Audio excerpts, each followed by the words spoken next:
What's up, movie fans? Guys, we just recently got one of my most anticipated movies of 2025, Mission Impossible: The Final Reckoning. This movie was one that I was really excited for because I am a massive fan of the Mission Impossible movies. I watched them all for the first time around 2 years ago after my movie friend, recommended them and said that I would really like them. And I watched all 7 of them, and I did really like them. I think that this is one of the best action movie franchises of all time because it never really falls off. Like, the first movie is good, then the second is a little bit iffy, and then from there, every other movie in the franchise is fantastic. And that's just not really a thing that happens commonly with action movie franchises. So, yeah, I'm a big fan of these movies. If you want to see my thoughts on all 7 of them, you can watch my ranking video that I made around a year ago with Movie Friend. And so I was incredibly excited for Mission Impossible: The Final Reckoning because this movie is supposedly the conclusion of the franchise. So, with all of that being said, let's get into my thoughts on it, everything that I liked about it, everything that I disliked, and then my final score as always. And starting off with everything that I liked about this movie, I think that as a conclusion to the Mission Impossible franchise, this movie made sure that it felt conclusive, and I really respect that.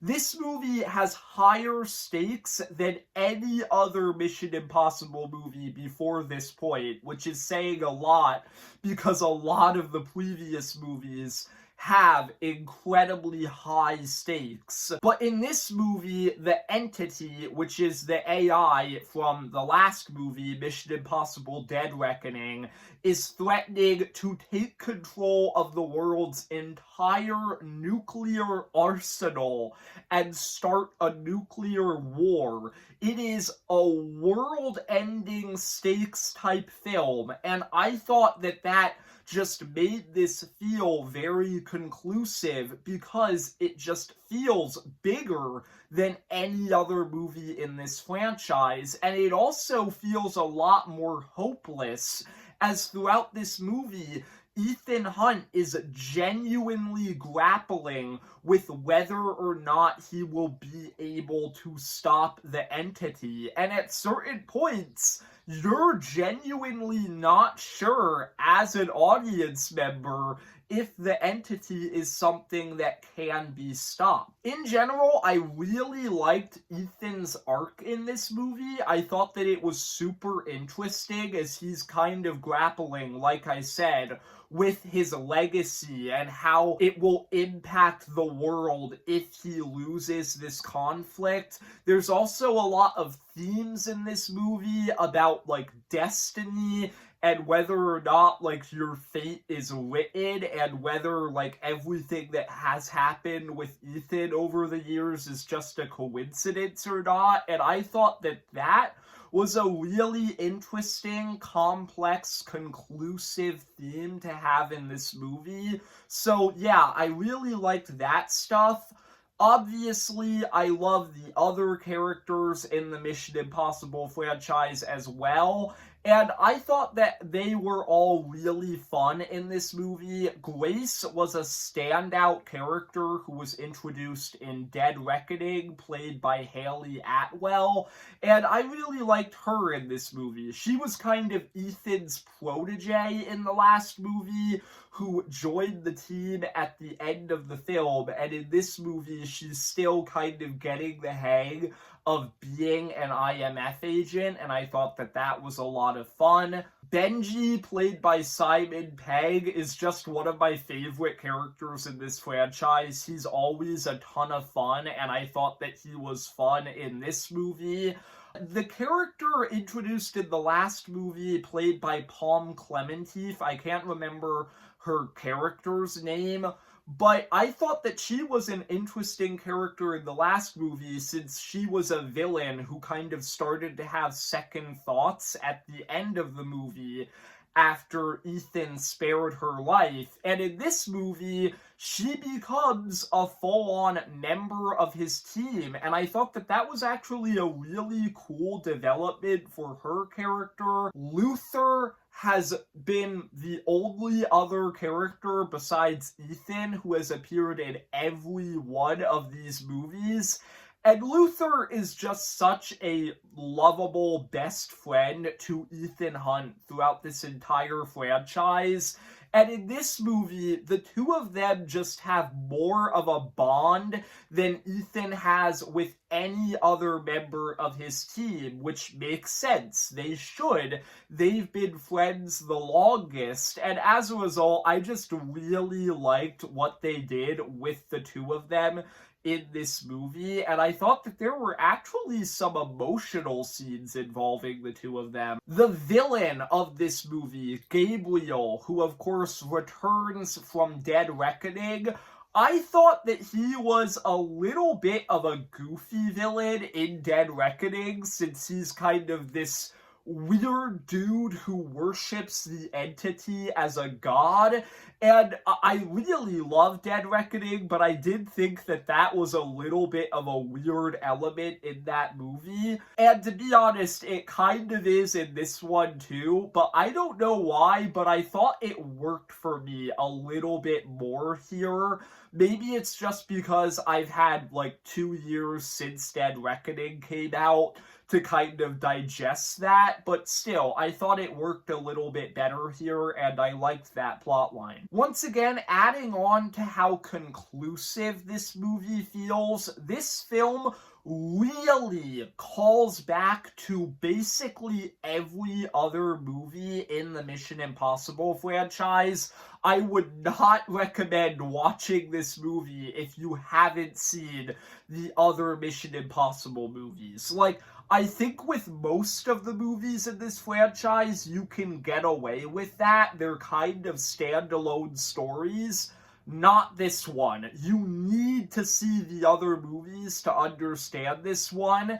And in general, I actually kind of liked that. I felt rewarded for having watched all of these movies, and that was just really cool, since this is supposedly the final one.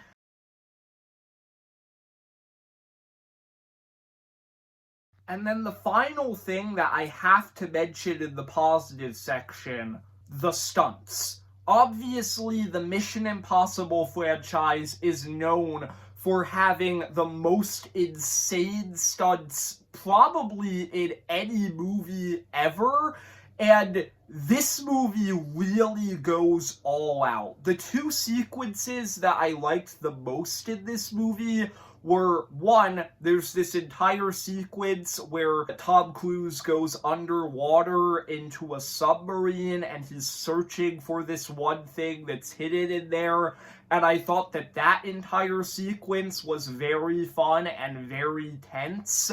And then the best part of the entire movie is the sequence that is in all of the trailers where Tom Cruise is hanging off the side of the plane. And all I have to say is you are not ready for how insane that entire sequence is. I was watching that sequence in the theater, and I genuinely couldn't believe my eyes. Like, I was just watching it, and I was like, is this so real? Did Tom Cruise actually really do all of this? So, like, this man is insane. I love the Burj Khalifa stunt in Ghost Protocol. That's always been my favorite stunt in the franchise. This plane scene is better than the Burj Khalifa stunt. this is the best stunt in the entire Mission Impossible franchise. I seriously mean that. So, yeah, like, go see this movie just for that, honestly. I promise you I will never forget seeing that sequence in a theater. It was insane. With all of that being said, now we have to move on to the negatives. And I won't lie, I have a pretty big negative. This movie has one massive problem, and I'm just going to say it very bluntly. The first 30 minutes of this movie are bad. Just downright bad. Like, I was watching those first 30 minutes, and I was kind of thinking, is this what the whole movie is going to be like? Because if so, this is going to be the worst Mission Impossible movie. Like, the first 30 minutes are so crammed with exposition and details about the story, and I don't know, I felt like there was a more natural way that they could have delivered a lot of the information in the first 30 minutes of this movie, because it just felt very convoluted and confusing. There's a lot of flashbacks to the previous movies, and once again, I appreciate callbacks because this is the final Mission Impossible movie, but just having, like, flashbacks to the original movies sprinkled in whenever they mention anything from those movies, that felt a little bit strange and a little bit cheap. There's, like, an entire subplot that's going on in the first 30 minutes with Luther that just kind of gets introduced out of nowhere with no build-up at all, and I was very confused with what was even going on with him. Like, yeah, this movie for about 30 minutes is genuinely not good. And then after that point, everything else is fantastic. So I was kind of baffled by how bad those first 30 minutes were. Another thing that I will say is that this movie has way too many characters. Like, obviously, I like a lot of the characters who are on Ethan's team, but also they bring back a lot of characters from previous movies. They bring back Kittredge from Mission Impossible 1, Angela Bassett's character from 6. They bring back some very obscure throwaway characters from previous movies and give them very large roles in this film, and then they also introduce new characters. Rebecca from Ted Lasso shows up and has a pretty major role. Mr. Milchek from Severance has a pretty big supporting role. It felt like we were juggling way too many characters. And I don't know, I kind of wish that they hadn't have done that. Like, I wish that we could have just kept it to a condensed cast of main characters from the previous movies. And, like, a few of these supporting characters are fine. Like, I actually did really like what they did with Angela Bassett in this movie, but still, it just felt like there were too many of them. Overall, I thought that Mission Impossible: The Final Reckoning was a pretty great movie, but once again, those first 30 minutes are very rough, but if you can get past that, the rest of this movie is fantastic. I thought that it was a great conclusion to the franchise, and once again, seriously, I mean it. That plane sequence, the entire movie is worth seeing in theaters just for that sequence. Like, it's so good, man. Yeah, when I finished this movie, my first instinct was to give it a 7 out of 10, but the more I think about it, everything after the first 30 minutes is a 9 out of 10. So I'm going to split the difference and give this movie overall an 8 out of 10. If you're wondering, I would put it at number 6 on my Mission Impossible movie ranking. Everything else about that ranking has stayed the same, so if you want to know my ranking of the movies, once again, watch my video that I did like a year ago, and then just put this movie at number 6 on it, and shift everything down. I hope you enjoyed the video. If you did, leave a like and subscribe. Comment down below, what did you think of Mission Impossible: The Final Reckoning? And see ya, movie fans.